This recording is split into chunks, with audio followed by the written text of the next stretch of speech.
Welcome to The Explainer. You know, it's funny. Have you ever stopped to notice that sometimes you're your own harshest critic? Well, today we're going to explore something really gentle, the science of self-compassion. It's a simple idea, really, but it has the power to completely change that inner voice. So, before we dive in, let's just take a quiet moment together. I want you to think about this. When something goes wrong, when you make a mistake, or you feel hurt, what does that voice inside your head sound like? Is it sharp, critical, or is it kind? Okay, so here's what we're going to walk through today. First, we'll look at what self-compassion actually is. Then, we'll see what a single moment of kindness can do, how it can buffer us against daily stress, and finally, we'll touch on some simple ways you can start practicing it yourself. All right, first up, what is self-compassion? I mean, what are we really talking about here? It's more than just being nice to yourself. It's actually a practice with 3 key parts. So one of the leading researchers in this field, Kristen Neff, she describes it as a healthy way of relating to yourself, especially when you're suffering. It's not about pretending the pain isn't there, not at all. It's about how you hold that pain, almost like you're holding something fragile. And this whole idea rests on 3 components that all work together. So the first piece of the puzzle is self-kindness. And here's a question for you. Really think about it. Would you talk to a friend the way you sometimes talk to yourself? Probably not, right? This is all about choosing to offer yourself that same warmth, that same patience, especially when you feel like you've messed up. Then there's the second part, what we call common humanity.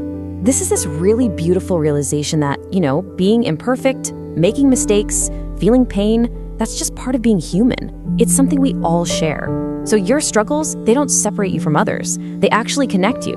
You're really not alone in this. And the third and final piece is mindfulness. Now, don't let that word intimidate you. It's just about having a balanced awareness. Imagine you're standing on the bank of a river.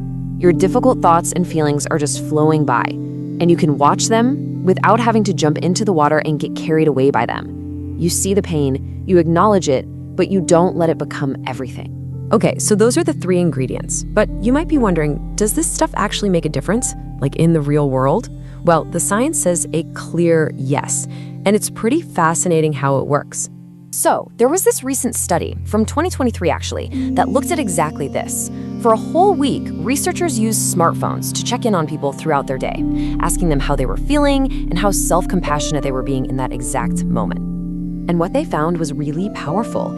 It turns out self-compassion isn't some fixed thing you either have or you don't. It's something that can shift from one moment to the next, and when it does, it has an immediate effect on how you feel.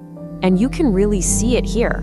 In those moments when people reported being more self-compassionate, poof, they also reported feeling less negativity, right then and there.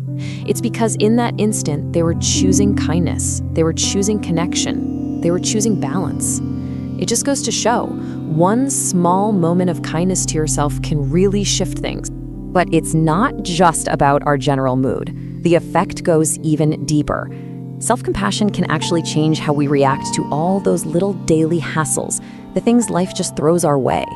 It's like having an emotional shock absorber, It doesn't make the traffic jam disappear or unspill the coffee, but it softens the blow. It takes the edge off that jolt of frustration or anger.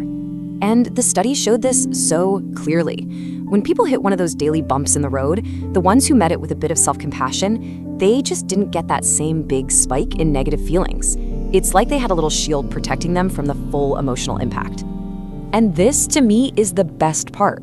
It means self-compassion isn't something you're just born with. It's a skill.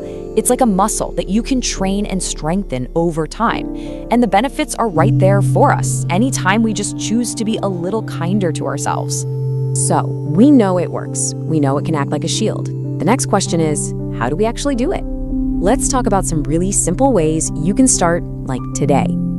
Okay, here is one of the easiest ways to begin. The next time you're having a hard time, just stop. Pause for a second and ask yourself this simple question. What would I say to my best friend if they were going through this? And then just try to say that to yourself. Offer yourself that same kindness. Now, I know what some of you might be thinking. Does this just sound selfish? Or like you're just feeling sorry for yourself? It's a really common concern. But you know what? The research actually shows the complete opposite is true. So let's bust some myths. People think it's selfish. but it's actually linked to being more generous and giving. People worry it's just self-pity, but it actually fuels our motivation to learn and grow. And instead of making us passive, it's connected to procrastinating less. See, being kind to yourself doesn't mean you let yourself off the hook. It just means you give yourself the strength and the support you need to actually meet your goals and to be there for other people too. Another simple thing you can try is just gently shifting your inner dialogue. You don't have to believe it 100% at first. Just notice that harsh inner critic and maybe offer a different, kinder thought. Something like, it's okay to make mistakes, or this just means I'm learning. So as we wrap up, I'd like to leave you with one final thought. Just something to carry with you. Not about tomorrow or next week, just today. What is one small way, just one tiny thing you can do to be a little bit kinder to yourself?